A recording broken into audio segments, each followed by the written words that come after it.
There's a detail in the offseason that seems small, but completely changes the way we look at the Toronto Blue Jays bullpen. It's not an official signing. It's not a front office announcement. It's a simulated trade that started circulating, and one that makes fans stop and think for a few minutes. Because when you look at it calmly, very slowly, the logic starts to fit.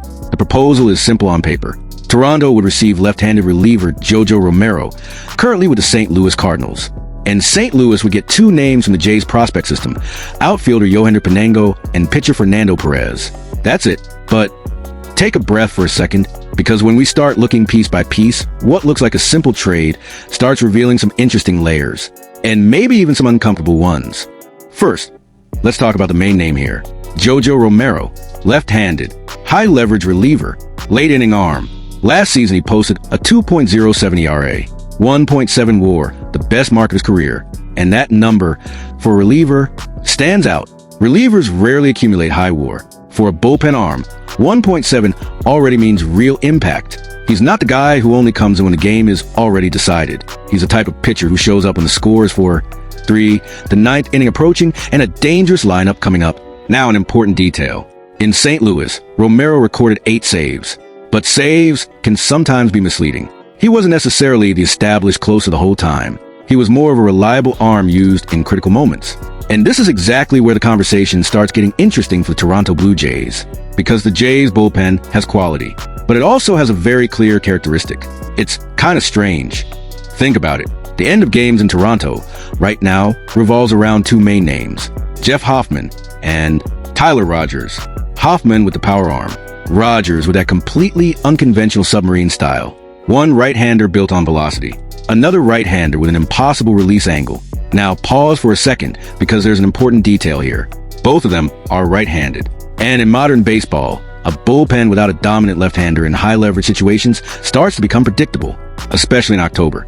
Lineups in the American League are packed with dangerous left-handed hitters.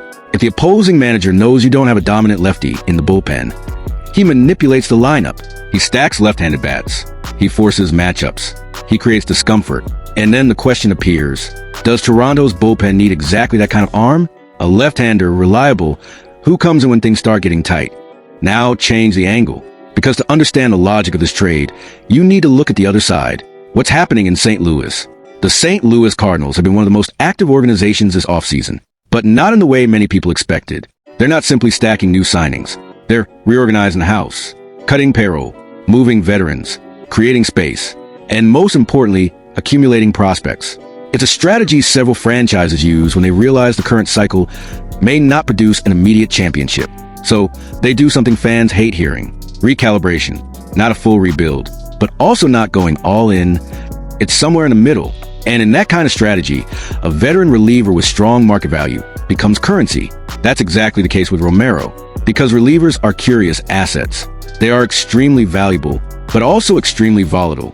One dominant year, another year, the ERA explodes. So teams in recalibration often prefer trading a reliever at peak value.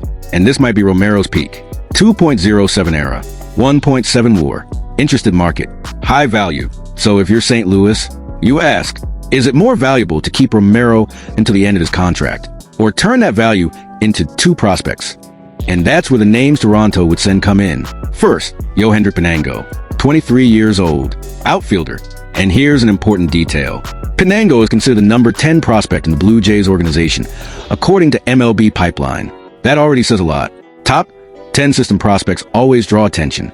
Last season, he stood out at AA. Solid production, good development. But when he moved up to AAA, some struggles appeared.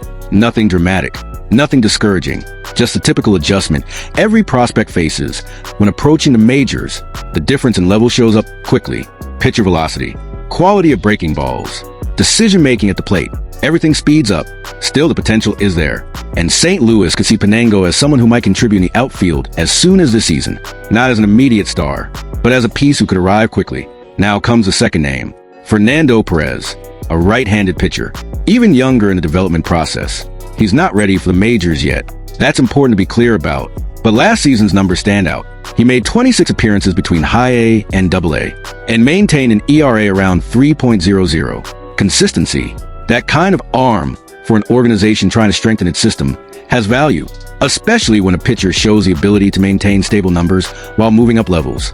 So, Summarizing St. Louis side, they would trade an established reliever for an outfielder who could reach the majors relatively soon, and a developing pitcher with solid numbers. It's not an overwhelming return, but it's not weak either. Now the uncomfortable question returns for Toronto. Is it worth giving up those two names for a reliever, even if he's a very good reliever? Because this is where fans split opinions. Relievers help win games. That's a fact. But prospects are the future, and farm systems aren't infinite. You can't just trade young talent every offseason. But the context of the Toronto Blue Jays complicates this discussion, because Toronto isn't in a neutral phase. The team is in competitive window mode. The organization has been trying to convert talent into consistent postseason runs, and a strong bullpen becomes a massive weapon in October. Playoff games are rarely decided by overwhelming lineups. They're decided by details. One dominant inning, the right matchup, a reliever who enters and kills the opponent's rally. And here another question emerges. A question not many people ask. What if the value of a dominant reliever in October is greater than the potential value of those prospects?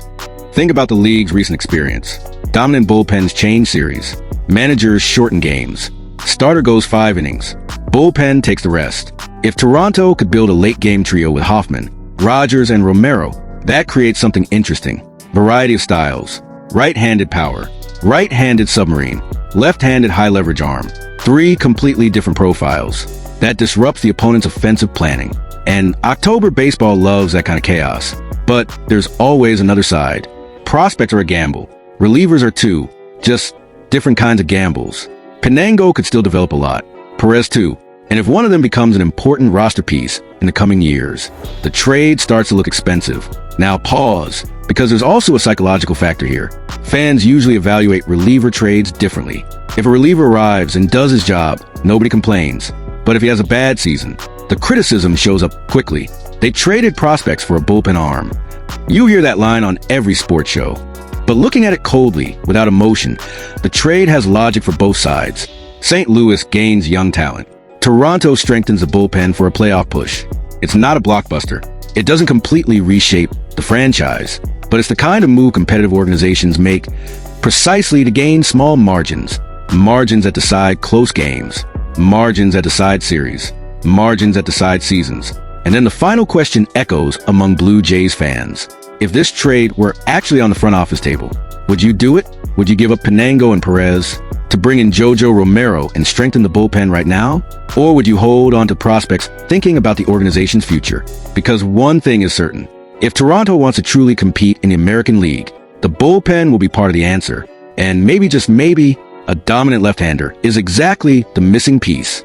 Now I want to hear from you here at Jays Fan Report. Does this trade make sense for Toronto, or is it too expensive for a reliever? Drop your thoughts in the comments, because this discussion is far from over.